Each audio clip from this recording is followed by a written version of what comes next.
تو یہاں پر جو صدقۃ الفطر میں خاص پیغام پوشیدہ ہے قوم کو مضبوط کرنا، اسی لیے ہر جگہ اللہ تعالیٰ قوم کو گزر دیتے اور ہم سمجھتے نہیں، ہر جگہ قوم لے آتے اللہ تعالیٰ۔ روزہ چھوٹ گیا تو دیا تو قوم غریبوں کو، روزہ توڑ دیا تو فرض قوم غریبوں کو، ہر جگہ قوم لے آتے اللہ تعالیٰ۔ لیکن ہماری سمجھ قوم نہیں آتی، رمضان کے روزے قبول کرانے صدقۃ الفطر تو قوم، قسم توڑ دی ہے غریبوں کو کھانا کھلانا، ہر جگہ قوم، ہر جگہ قوم، لیکن ہماری سمجھ نہیں آتا کہ کتنی بڑی عبادت، اگر اللہ کرے مسلمان اس کو بڑی عبادت سمجھے۔ اور خاص میں گزشتہ جمعے میں آج بھی کہہ رہا ہوں کہ روزگار کے مسائل بے انتہا نازک ہیں، یاد رکھیے گا ہر موقع پر ہر عبادت کی کیفیت بدلتی رہتی ہے، میں نے تفصیل سے بتائی۔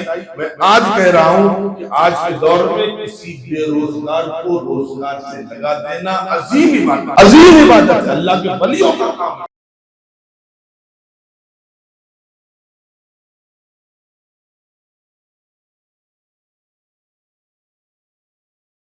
الحمدللہ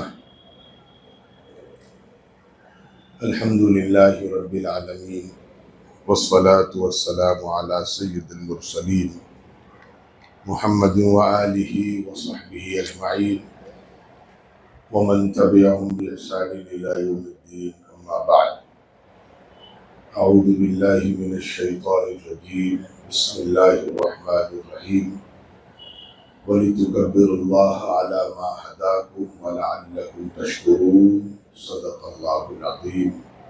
رب اشرح لي صدري ويسر لي أمري، سبحانك لا علم لنا إلا ما علمتنا إنك أنت العليم الحكيم، سبحان ربك رب العزة عما يصفون وسلام على المرسلين والحمد لله رب العالمين۔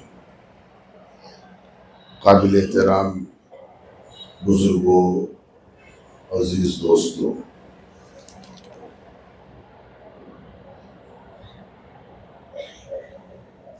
آج رمضان شریف کا یہ آخری جمعہ بھی ہے اور آخری دن بھی ہے۔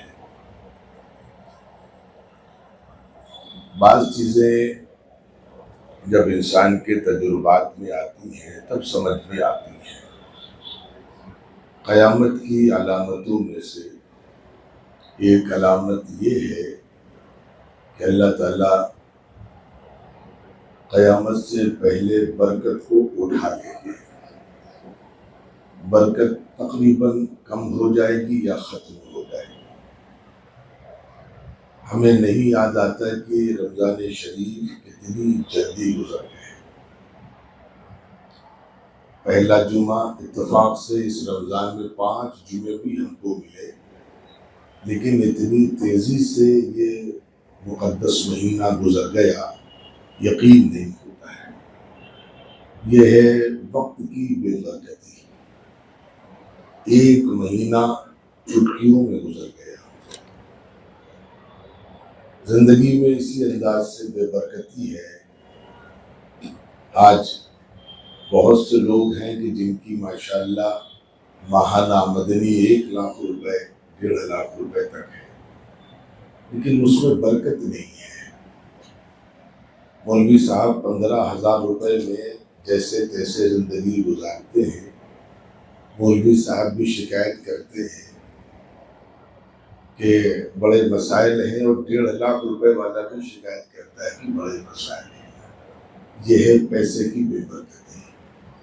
گھروں کی بے برکتی یہ ہے کہ گھر ہیں، بڑے بڑے محل ہیں، لیکن گھروں میں سکون نہیں ہے، آپس میں محبتیں نہیں ہیں۔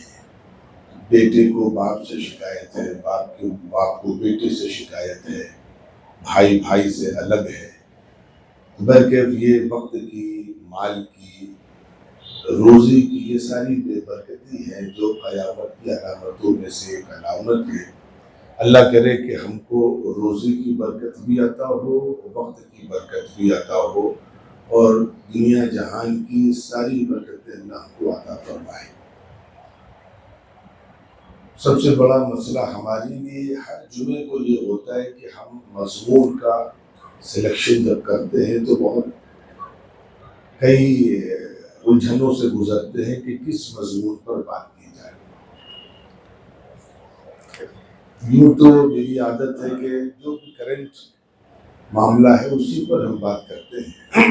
اب آج اتفاق سے یہ رمضان شریف کا آخری جمعہ ہے، میرے سامنے دو مسئلے ہیں۔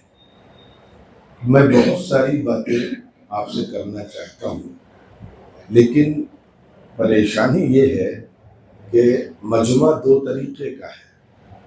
بہت سا مجمع آج ہمیں مل رہا ہے، وہ کل نہیں ملے گا، وہ اپنے گھروں میں عید کرے گا جا کر۔ اب باتیں اتنی زیادہ ہے کہ وہ کم وقت میں پوری بھی نہیں ہو سکتی، تو میں آج انشاءاللہ کوشش کروں گا کچھ باتیں آج ہو جائیں اور کچھ باتیں انشاءاللہ کل آپ کی خدمت میں رکھنے کی کوشش کروں گا۔ آج اور کل دونوں کے حوالے سے میرے سامنے دو عنوان ہیں۔ ایک عنوان تو یہ ہے کہ عید کا اصل پس منظر کیا ہے، مسلمان عید کی خوشیاں کیوں مناتا ہے، عید کی تاریخ کیا ہے، عید الفطر کا لفظی ترجمہ کیا ہے، مسلمانوں کی خوشی میں غیروں کی خوشی میں کیا فرق ہے۔ ایک تو سبجیکٹ یہ ہے، اور دوسرا سبجیکٹ یہ ہے کہ مسلمان جو خوشیاں مناتا ہے اس کا طریقہ کیا ہے۔ تو پہلے تو ہم یہ سمجھیں کہ عید کا پس منظر، عید کی تاریخ کیا ہے، اور پھر اس کا طریقہ کیا ہے۔ تو یہ دونوں مضمون بہت ہی اہم ہے۔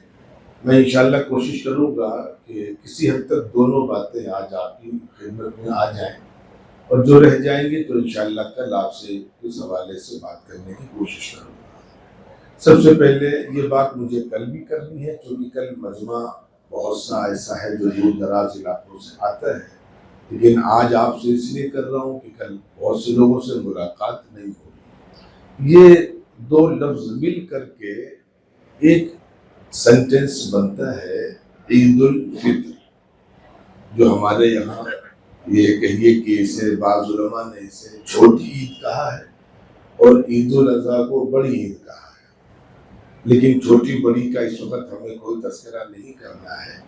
چھوٹی بڑی کی وجہ بھی بعض علماء نے لکھی ہے کہ یہ عید ہماری ایک دن کی ہوتی ہے اور وہ عید ہماری 3 دن یا 5 دن کی ہوتی ہے۔ جو لوگ ہندوستان میں ہیں وہ 3 دن قربانی کرتے ہیں، اور جو لوگ ایام حج میں وہاں جاتے ہیں وہ 5 دن حج کے ایام ہوتے ہیں۔ بلکہ چھوٹی بڑی کا مسئلہ بعد میں ہے، پہلے ہم سمجھیں یہ دو لفظ ہیں، ایک ہے عید اور دوسرا ہے فطر۔ عید الفطر، اس کا مطلب کیا ہے؟ یہ دونوں عربی کے لفظ ہیں، اور جب عید الاضحیٰ کا موقع ہے تو اس پر ہم عید الاضحیٰ کی بات کریں گے انشاءاللہ۔ عید عربی کا لفظ ہے، پہلے عید کو سمجھ لیں۔ عید جس لفظ سے بنتا ہے اس میں کسی چیز کے بار بار آنے کا مفہوم شامل ہوتا ہے۔ تو عید کا ایک مطلب ہوا وہ چیز جو بار بار آئے، لوٹ لوٹ کر کے آئے، یعنی اس میں ایک دعا بھی شامل ہے کہ اللہ تعالیٰ آپ کو بار بار خوشیاں عطا فرمائے۔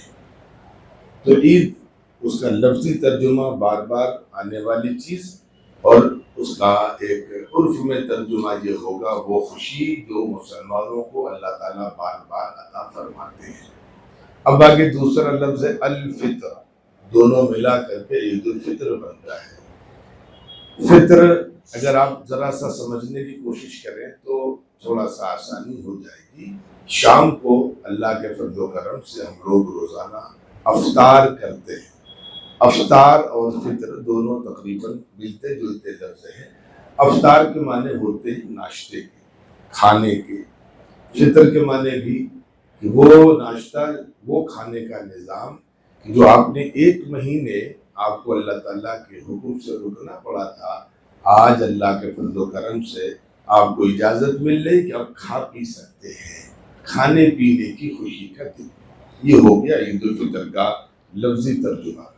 اب آگے آ جائیے، یہ باتیں میں انشاءاللہ اگر کل مجھے یہاں باہر کا مجمع نظر آیا اس کے سامنے بھی کرنی پڑے گی۔ اب دوسری بات جلدی سے، میں نے کہا ملی جلی بات کروں گا انشاءاللہ۔ دوسری بات یہ ہے کہ ہم یہ خوشی مناتے کیوں ہیں۔ تو اس میں ایک لفظ، ایک جملہ ہے، اگر وہ یاد رہے گا تو امید ہے کہ پورا مفہوم سمجھ میں آ جائے گا۔ لیس العید لمن لبس الجدید، عید نئے کپڑوں کے پہننے کا نام نہیں ہے۔ بل العید لمن خاف البعید، لیکن عید ہے اللہ سے ڈرنے کا، قیامت سے ڈرنے کا، اللہ سے پکڑ کے ڈرنے کا نام۔ چنانچہ یہاں پر آپ سمجھ لیجئے جلدی سے کہ عید کی خوشی دراصل دو وجوہات سے ہے۔ پہلی وجہ تو یہ ہے کہ ہم یہاں پر آج آخری جمعہ ہے، اس لیے میں دونوں ملی جلی باتیں عرض کر دوں کہ بزرگوں کے یہاں کیا معاملہ رہتا ہے۔ تو ایک طرف غم، ایک طرف خوشی، دونوں کی ملی جلی کیفیت کا نام ہے عید یا رمضان کا آخری جمعہ۔ غم کس بات کا؟ غم اس بات کا یہ بے انتہا قیمتی مہینہ ہم سے گزر رہا ہے، ختم ہو گیا، بے انتہا قیمتی مہینہ، اس کی ایک ساتھ کتنی قیمتی ہے، نہ جانے ہم اس مہینے سے پوری طرح فائدہ اٹھا پائے یا نہیں اٹھا پائے، یہ تو غم ہے۔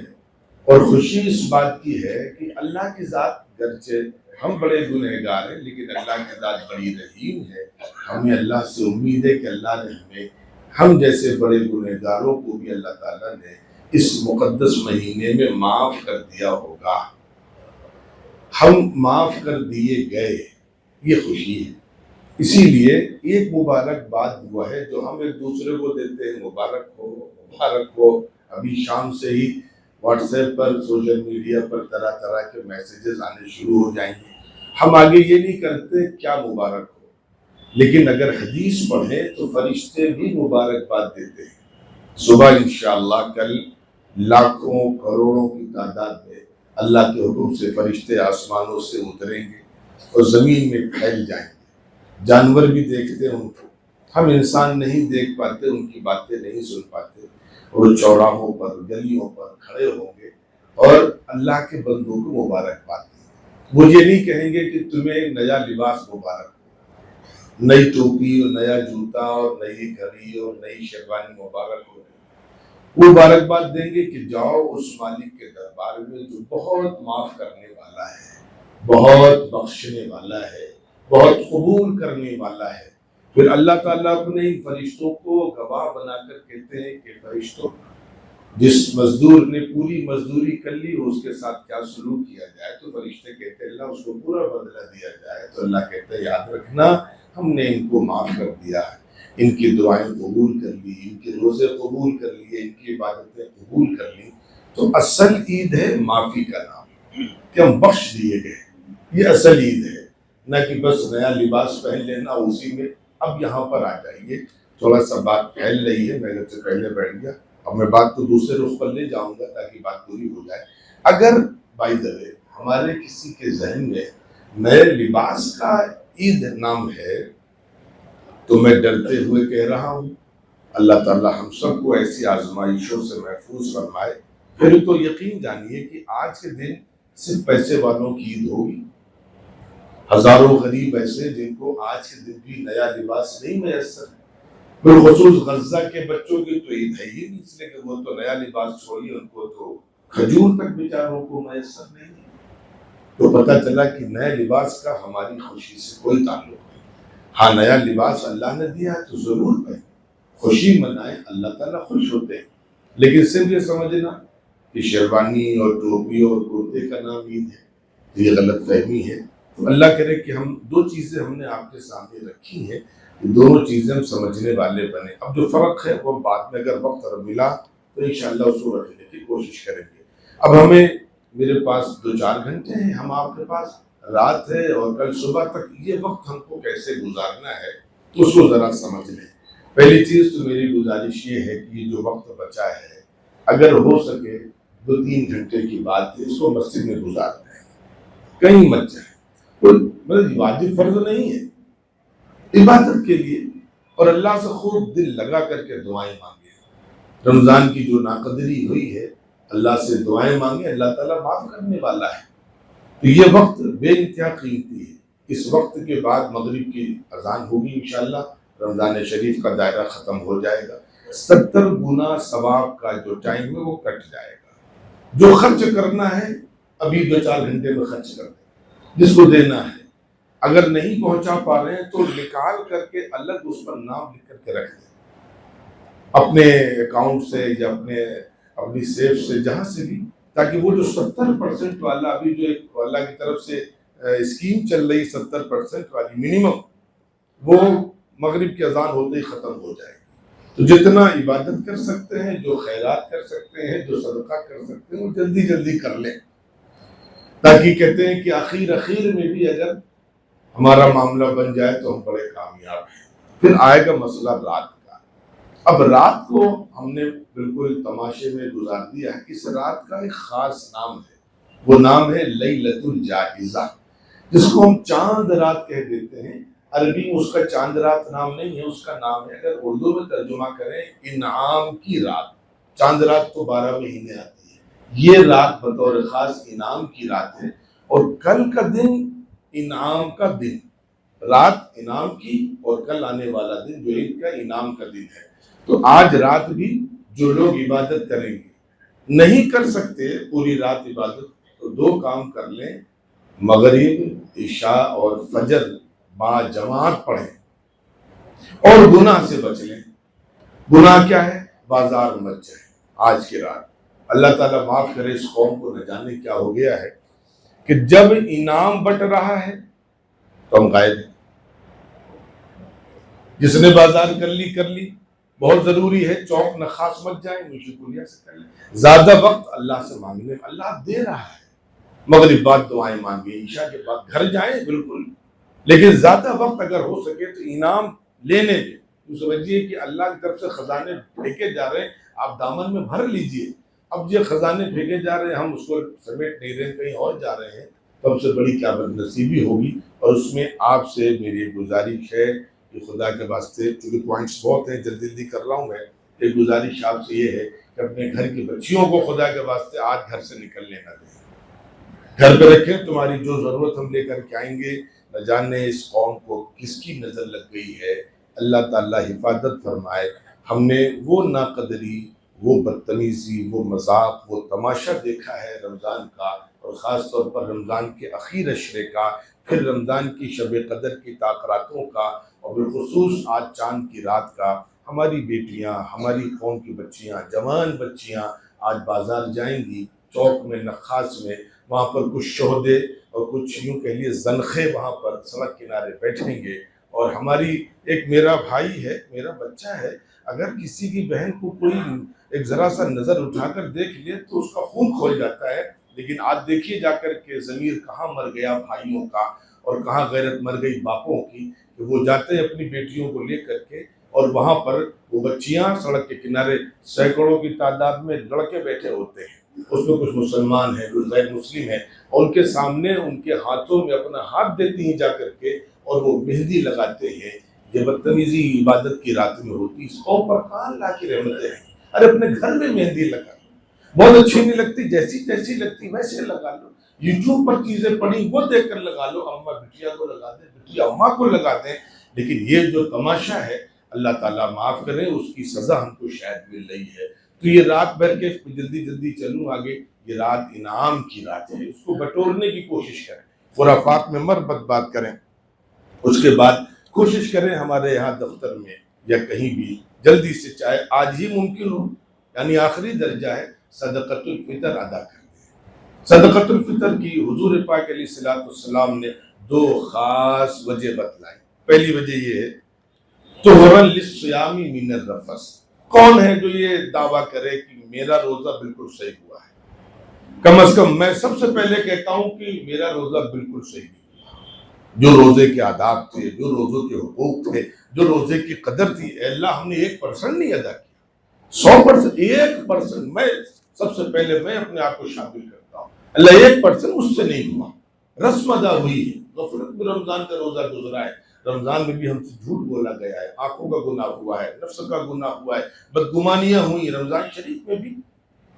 اب حضور پاک علیہ الصلوۃ والسلام کے ہم پر احسانات ہیں، انہوں نے راستے بنوا دیے، انہوں نے ایک راستہ یہ بنا دیا کہ اگر تم سے رمضان شریف میں روزوں کے حقوق نہیں پورے ہوئے، کچھ کمیاں رہ گئی ہیں، تو صدقۃ الفطر ادا کر دینا، اللہ تعالیٰ تمہارے روزوں کو، تمہاری روزوں کی کمیوں کو دور کر کے قبول فرما دیں گے۔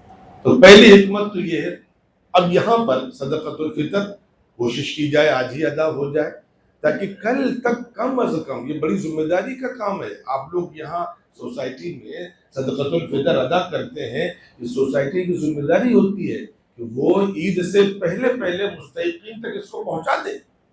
اس لیے آپ کی ذمہ داری جتنی جلدی ہو سکے، ورنہ فائدہ کیا؟ اللہ تعالیٰ یہ چاہتے ہیں کہ آج تم خوش ہو، آج تم خوش ہو تو ہمارے سارے بندے خوش رہیں. تو ہمارے بندوں کو خوش کرو، ہم تم کو خوش کریں گے.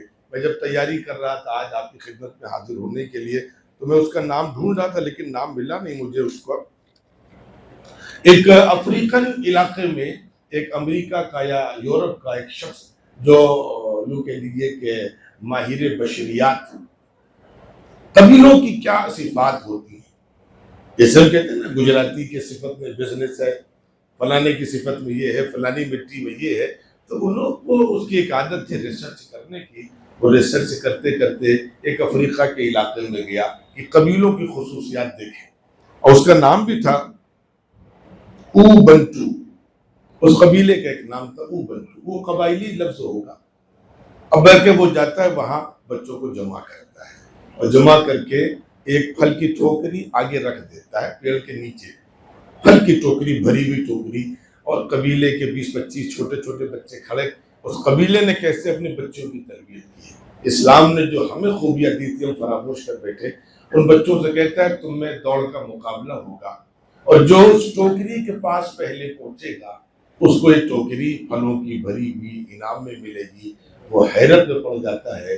وہ دیکھتا ہے کہ وہ جب 1 2 3 کرتا ہے کہ سب بچے دوڑ کر کے بھی جائیں گے، مقابلہ کریں گے، تو کوئی بچہ نہیں دوڑتا.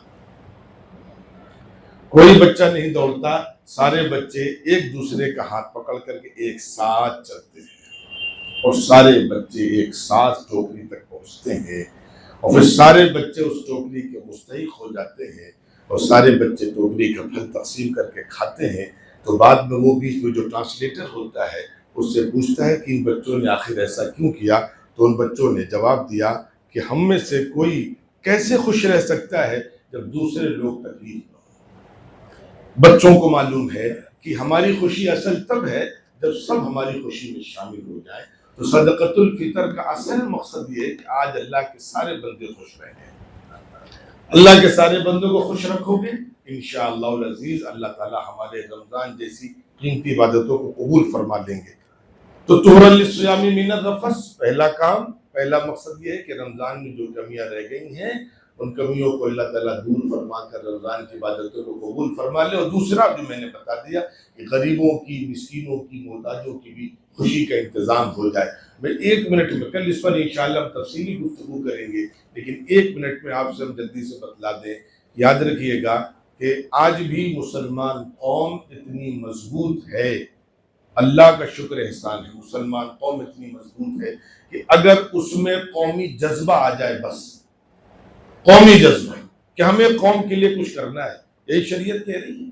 اسلام کا خلاصہ ایک بہت بڑے ایک فلاسفر سے پوچھا گیا، اسلام کا خلاصہ بتاؤ، تو اس نے کہا 2 لفظ ہیں. پورے اسلام کی ڈیفینیشن میں 2 لفظ ہیں. کہا کیا؟ کہا خالق کی عبادت، مخلوق کی خدمت، بس اور کچھ نہیں. 2 جملے ہیں، خالق کی عبادت اور مخلوق کی خدمت. تو آج بھی اللہ کا شکر احسان ہے کہ مسلمان اتنا مضبوط ہے کہ اگر وہ چاہے تو اپنی قوم کو کھڑا کر سکتا ہے، لیکن ہم نہیں کرتے. ہم ہر سال نوکر کو 2000 روپے زکوٰۃ میں دیتے ہیں، نکلتی 5 لاکھ روپے زکوٰۃ. کیوں نہیں کر سکتے ایسا کہ ہمارے ساتھ بیچارہ ایک انسان 20 سال 25 سال سے لگا ہوا ہے، پوری زندگی اس نے، پوری جوانی ہم کو دے دی ہے. 5 لاکھ روپے کی زکوٰۃ اگر ہماری نکلتی ہے تو 2.5-3 لاکھ روپے سے اس سال اس کے لیے کوئی چھوٹا سا زمین کا ٹکڑا خرید کر کے کہیں انگل جنگل منگل میں دے دیں. اگلے سال پھر تو 3 لاکھ روپے دیں، ایک جھوپڑی ڈال دو اس میں جا کر کے. ہم کر سکتے لیکن ہم ایسا نہیں کرتے ہیں.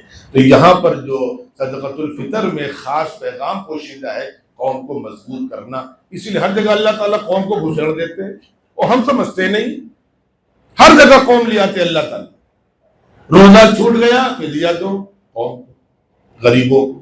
روزہ توڑ دیا کفارہ دو قوم کو، غریبوں کو. ہر جگہ قوم لے آتے اللہ تعالیٰ، لیکن ہماری سمجھ قوم نہیں آتی. رمضان کے روزے قبول کرانے صدقۃ الفطر دو قوم، قسم توڑ دی ہے غریبوں کو کھانا کھلا. ہر جگہ قوم، ہر جگہ قوم، لیکن ہماری سمجھ میں نہیں آتا کہ کتنی بڑی عبادت ہے. اگر اللہ کرے مسلمان اس کو بڑی عبادت سمجھ لے، بطور خاص میں نے گزشتہ جمعے باتیں کی تھی، آج پھر کہہ رہا ہوں کہ روزگار کے مسائل بے انتہا نازک ہیں، یاد رکھیے گا، ہر موقع پر ہر عبادت کی کیفیت بدلتی رہتی، میں نے تفصیل سے بتائی۔ میں آج کہہ رہا ہوں کہ آج کے دور میں کسی بے روزگار کو روزگار سے لگا دینا عظیم عبادت ہے، عظیم عبادت ہے، اللہ کے ولیوں کا کام ہے۔ آپ اس کی ظاہری شکل پہ مت جائیے، یہ عین عبادت ہے۔ جس طریقے سے مسلمانوں کے ساتھ سلوک کیا جا رہا ہے، تو یہ قومی جذبہ، یہ پیغام اللہ نے دیا ہے، تو 70 روپے دے کر کے ہم مست ہو گئے، یہ چیز نہیں ہے، ہمارے مزاج میں یہ چیز آنی چاہیے۔ تو اللہ کرے کہ برکت یہ صدقۃ الفطر ادا کرنے والے بن جائیں، اور صبح سے بلکہ چاند دیکھنے کے بعد سے ہی تکبیرات کا اہتمام، اللہ اکبر اللہ اکبر لا الہ الا اللہ اللہ اکبر، صبح ہی نہیں رات کو کرتے رہیں، گھر جائیں تو وہاں پڑھتے رہیں بار بار۔ اس کا ایک پیغام جلدی سے سمجھ لوں، اللہ باتیں رہ جائیں گی، میں اس لیے جلدی آ جاتا ہوں۔ ایک پیغام یہ ہے، اس دور میں آپ بتائیے سب سے زیادہ ڈرا ہوا مسلمان ہے کہ نہیں؟ بات کرتے ڈرتا ہے، گھر سے نکلتے ڈرتا ہے، سفر کرتے ڈرتا ہے مسلمان۔ اس ڈر میں اس کے لیے کوئی سہارا ہے تو کیا ہے؟ اللہ کی ذات ہے۔ تو کہا گیا اللہ اکبر اللہ اکبر اللہ، اتنا بولو کہ ڈر نکل جائے تمہارے دل سے، اللہ بڑے ہیں۔ یہ مقصد ہے اسلام کا، تکبیرات کا، نماز میں بار بار اللہ اکبر۔ اسی لیے جب ملک تقسیم ہوا اور قتل عام مسلمانوں کا ہوا، تو ہندوستان کے ایک بڑے عالم تبلیغی جماعت کے ذمہ دار مولانا یوسف صاحب، انہوں نے اپنے علماء سے اور ذمہ داروں سے کہا، صرف ایک مضمون پر بات کرو، اللہ کی طاقت پر، اللہ کی بڑائی پر بات کرو بس، اور کچھ نہ بولو۔ ہم یہ کہیں کہ ڈرو نہیں تو اور ڈرے گا، کیوں ڈر رہے ہو تو اور ڈرے گا، وہ ڈر کی بات ہی مت کرو، لیکن اللہ کی طاقت بتاؤ۔ اللہ نے فرعون کو نیست نابود کر دیا، شداد کو، نمرود کو، قارون کو، جانے کتنے بڑے بڑے ظالموں کو، اور کیسے مظلوموں کی، موسیٰ کی مدد کی، کیسے یوسف کی مدد کی۔ یہ چیزیں لوگوں کے سامنے آئے تو انشاءاللہ ڈر خوف نکلے گا اور خود اعتمادی پیدا ہوگی انشاءاللہ۔ تو یہ مقصود ہے، اللہ اکبر اللہ اکبر اللہ اکبر، اس کے گن گائے جائیں۔ تو تکبیرات کا اہتمام شام سے شروع کر دینا انشاءاللہ العزیز۔ صبح اٹھتے ہوئے آپ پہلا کام یہ کریں گے کہ باجماعت کوشش کریں گے فجر کی نماز مسجد میں ادا کریں، یہ سب سے آخری درجے کی بات ہے۔ فجر کی نماز کے بعد عید کی خوشیوں میں، اس کے ہندی میں کہہ سکتے ہیں اپلکش میں، اللہ تعالیٰ نے ایک نظام بنایا، کوئی سنت کوئی نفل نہیں پڑھی جائے گی فجر کی نماز کے بعد۔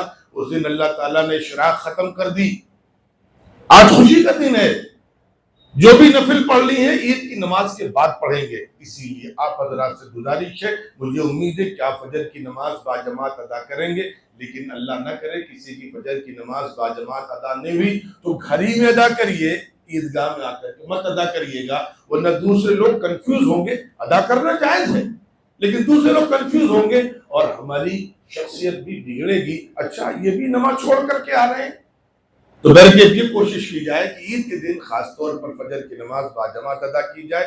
اب آگے آ جائیں، اس کے بعد ہم انشاءاللہ گھر جائیں گے، غسل کریں گے انشاءاللہ، خوشبو لگائیں گے انشاءاللہ۔ تو کیا غسل روز نہیں کرتے؟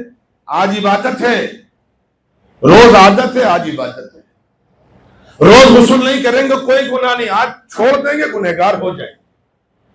اگر کوئی مجبوری ہے، بخار ہے، کوئی بیماری تو الگ چیز ہے، تیمم کر لیجیے، وہ الگ چیز ہے، لیکن آج عبادت خوشبو کا لگانا، اور جو ہمارے پاس اچھا لباس ہو وہ پہنیں گے، نیا ہو تو نیا پہنے، نیا نہیں تو جو بھی اچھا لباس ہو پہنیں گے۔ اور نوجوان بچوں سے جلدی سے کہہ دوں کہ لباس بشرط ہے کہ شرعی لباس ہو، شرعی لباس ہو، بچوں شرعی لباس ہو۔ اس کی وجہ یہ ہے، بطور خاص میں ایک بات عرض کر دوں کہ جو پینٹ وینٹ ہم پہنتے ہیں کبھی کبھی وہ اتنی چھوٹی ہوتی ہے، اتنی ٹائٹ ہوتی ہے کہ جب ہم سجدے میں جاتے ہیں تو جو سطر کا حصہ ہے کبھی کبھی وہ کھل جاتا ہے، ہماری نماز ہی نہیں ہوتی۔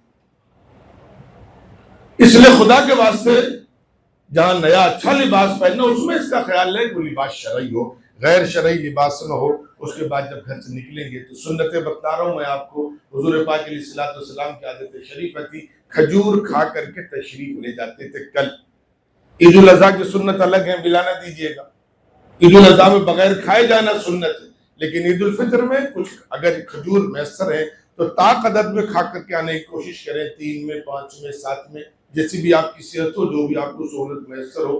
کھجور نہ ہو تو کچھ میٹھا کھا کر کے آنے کی کوشش کریں، گھر سے نکلیں۔ اور نماز عید کے لیے جب آئیں تو ایک راستے سے آئیں، دوسرے راستے سے جائیں، کوشش کریں عیدگاہ میں نماز پڑھیں۔ عیدگاہ نہیں جا سکتے، علاقائی طور پر جو جامع مسجد ہو، بڑی مسجد ہو، وہاں نماز پڑھیں۔ کوئی مجبوری اپنے محلے کی مسجد میں پڑھ سکتے ہیں، لیکن سب سے زیادہ ثواب عیدگاہ کا ہے، اس کے بعد بڑی مسجدوں کا، مرکزی مسجدوں کا ثواب ہے۔ اب کوئی بزرگ ہے، ضعیف ہے، گھر میں پڑھ رہے، گھر کی مسجد میں پڑھ لیجیے، مطلب ہے گھر میں نہ پڑھے۔ اور جب آپ، اس کا مقصد کیا ہے؟ مقصد سمجھیے گا، آپ جب جائیں یاد رکھیے گا، جو میں نے کئی بار بیان کیا ہے جملہ، پھر جلدی سر سے کر دیتا ہوں۔ بعض بچوں کو میں نے دیکھا وہ عید کی نماز ندوے میں پڑھ کر کے جاتے ہیں ہر سال۔ میں نے پوچھا 2 مرتبہ تو کہتے ہیں کہ یہاں آ کر میرا کانفیڈنس بڑھ جاتا ہے، ہم تو سمجھتے ہیں مسلمان بیچارہ دبا ہوا کچلا ہوا، لیکن یہاں لگتا ہے کہ نہیں، مسلمان تو 1 کروڑ کی گاڑی سے بھی چلتا ہے، اس کے پاس تو نیلی بتی بھی ہے، لال بتی بھی ہے، مسلمان زمیندار بھی ہیں، مسلمان خوبصورت بھی ہیں۔ تو یہاں کم سے کم کانفیڈنس ڈیولپ ہوتا ہے۔ اسی لیے جب حضور پاک علیہ الصلوۃ والسلام کی منشا یہ ہے کہ بڑی تعداد میں لوگ نکلیں، سلیقے کے ساتھ نکلیں، اللہ کی بڑائی بیان کرتے ہوئے نکلیں، 2 فائدے ہوں گے۔ ایک تو مسلمانوں سے خوف دور ہوا کہ نہیں ہماری بہت تعداد ہے ابھی یہاں پر، اور دوسرا فائدہ یہ ہوگا غیروں کو اسلام کی کم سے کم کچھ پرچھائیاں نظر آئیں گی، دیکھو یہ بھی ہے، نہ ڈھول ہے، نہ تاشا ہے، نہ ہنگامے ہیں، نہ شرارتیں ہیں، نہ الٹے سیدھے نعرے ہیں، نہ کسی کو گالیاں ہیں، اپنے رب کو یاد کرتے ہوئے سلیقے سے نظریں جھکائے ہوئے عبادت کرتے چلے جا رہے ہیں۔ یہ مسلمان ہیں۔ دنیا میں اور قومیں بھی خوشیاں مناتی ہیں، لیکن مسلمان کیسے خوشی مناتا ہے، اس کا کچھ نظارہ غیروں کو نظر آئے۔ دیکھو سلیقہ ان کے یہاں، ڈسپلن ان کے یہاں، ایک کنارے جا رہے ہیں، کسی سے جھگڑ نہیں رہے اور بالکل صاف ستھرے بن کر کے جا رہے ہیں۔ تو مسلمانوں کی کیا پہچان ہے، وہ غیروں تک پہنچے۔ یہ مقصد ہے عید کے دن ایک راستے سے جانے کا اور دوسرے راستے سے آنے کا۔ اب اگر کسی کو دقت ہے تو کوئی یہ واجب نہیں، جس راستے سے جا رہا اسی راستے سے آ سکتا ہے، اور وہ تکبیرات آہستہ آہستہ کہتے ہوئے جائیں گے۔ اب یہاں پر جلدی سے 1-2 باتیں اور عرض کر دوں، کیونکہ آپ نے سنتیں نہیں ادا کی ہیں، اس کا وقت دینا ہے مجھے۔ اگر کسی کی عید کی نماز چھوٹ جائے تو کیا کرے گا؟ پہلی چیز، ہمیں 1 مہینے پہلے سے ہی کوشش کرنی ہے، جیسے بھی بنے گا ہم عید کی نماز پڑھیں گے۔ اگر ہم کسی ایسے علاقے میں رہتے ہیں جہاں مسلمان نہیں ہے، کسی ایسے ملک میں آباد ہیں، کسی ملک کے ایسے شہر میں آباد ہیں، دنیا کے بہت سے ممالک ایسے جہاں مسلمان 1%، 0.% میں ہے، اور پورے شہر میں مسجد ہی نہیں ہے، تو اس کی پہلے سے ترتیب بنائیے کہ دوسرے شہر جائیں گے۔ ہم پکنک کے لیے جاتے ہیں، عید کے لیے کیوں نہیں جائیں؟ ہوٹل میں جا کے آباد ہو جائیں گے ایک دن پہلے۔ اللہ کا شکر احسان ہے کہ کوئی دنیا کا ملک ہو بھر کے اگر اس انداز سے ترتیب بنائی جائے گی تو عید کی نماز ملے گی۔ ایسا نہیں ہے، لکھنؤ میں نہیں تو کانپور میں مل جائے گا، ہم کانپور جائیں گے ایک دن پہلے۔ لیکن اگر کوئی ایسی مجبوری ہو گئی، اللہ نہ کرے وہ عید کی نماز سے بیچارہ محروم ہو گیا، نہیں پڑھ پایا عید کی نماز، تو کیا کرے گا؟ اس کے لیے بہر کے علماء نے بہت بڑی مجبوری میں، اور یہ کوشش ایمانداری سے ہو ورنہ گناہ عظیم ہے، گناہ عظیم ہے۔ ہلکے پھلکے میں عید کی نماز، آپ لکھنؤ میں رہ کر کے آپ جانتے ہیں 8 بجے یہاں ہے، 8:30 پہ کہاں ہے، 9 پہ کہاں ہے، 9:30 پہ کہاں ہے، 10 پہ کہاں ہے، 11 پہ کہاں، معلوم کریے۔ دنیا کے لیے معلوم کرتے تو اس کے لیے معلوم کریے۔ اور سب چیزیں آن لائن پڑی ہوئی ہیں۔ پرانے شہر میں غالباً عیدگاہ میں 10 بجے ہوتی ہے اور اس وقت 11 بجے تک بھی ہوتی ہے، آپ معلوم کریے۔ آخری حد تک کوشش کریے کہ عید کی نماز نہیں چھوڑنی، بھر کے بیمار ہے تو گاڑی سے جائیے، ویل چیئر پر بچوں کو بلائیے، وہ لے کر کے جائیں، یہ آخری درجے کی بات ہے۔ لیکن اللہ نہ کرے اگر اس کے بعد بھی خدا نہ خواستہ کسی مجبوری کے تحت کہ ٹرین لیٹ ہو گئی، گاڑی کا ایکسیڈنٹ ہو، بغیر کے بہر کے کوئی ایسی مجبوری آ گئی کہ عید کی نماز چھوٹ گئی تو عید کی قضا نہیں ہے۔ بس علماء نے لکھا ہے کہ آپ 2-4 رکعتیں چاشت کی نماز کی طرح پڑھ لیجئے، بس وہ ایک اس کا معاملہ ادا ہو جائے گا، قضا نہیں عید کی، اس کا خیال لے۔ اس کے بعد ایک دوسرے کو مبارکباد دیں، معانقہ بھی کر سکتے ہیں، لیکن معانقہ کرنا کوئی ضروری نہیں ہے، مبارکباد دے سکتے ہیں، بہتر ہے مصافحہ کر لیں، کافی انشاءاللہ۔ اور اس میں جو دعا دی جاتی ہے تقبل اللہ منا ومن، کہ اللہ تعالیٰ رمضان کی عبادتیں آپ کی بھی قبول فرمائے اور ہماری بھی قبول فرمائے، یہ اصل مبارکباد دینی عید کے دن۔ رمضان کی باتیں قبول ہو گئی، ہمارا سارا بیڑا پار ہو گیا۔ اور اس کے بعد بچوں کے ساتھ ایک تھوڑا سا ہمیں آپ حضرات سے شکایت ہے کہ بہرکیف یہ شریعت کہتی ہے کہ اس دور میں ہم جیسے لوگوں کی سب سے بڑا جرم یہ ہے، ہم نے بچوں کو وقت دینا بند کر دیا ہے۔ اس دور کے بزرگوں کا سب سے بڑا جرم ہے، وہ موبائل میں لگے رہتے ہیں یا بہرکیف جو کچھ ہو، بچوں کو وقت دیجیے، اور کل بچوں کو گھمانے پھرانے خوشیاں منانے لے جائیے۔ خوشی کا اظہار بھی ہونا چاہیے کل کے دن، تاکہ اس کے ذریعے سے پیغام دوسروں تک جائے کہ مسلمانوں کے بچے کیسے خوشی مناتے ہیں، اور ان کو یہ سبق پڑھاتے ہوئے چلیے کہ بیٹا دیکھو ہماری یہ خوبیاں ہیں، ہماری یہ صفات ہیں۔ یہ چند باتیں تھیں جو میں نے کل کے حوالے سے آپ کی خدمت میں عرض کی ہے۔ ابھی بہت ساری باتیں کل ہی کے حوالے سے عرض کرنی ہے، وہ انشاءاللہ کل عرض کریں گے۔ اللہ تعالیٰ بہرکیف ہمیں صحیح معنوں میں جو خوشیاں میسر فرمائے۔ والسلام علیکم ورحمۃ اللہ وبرکاتہ۔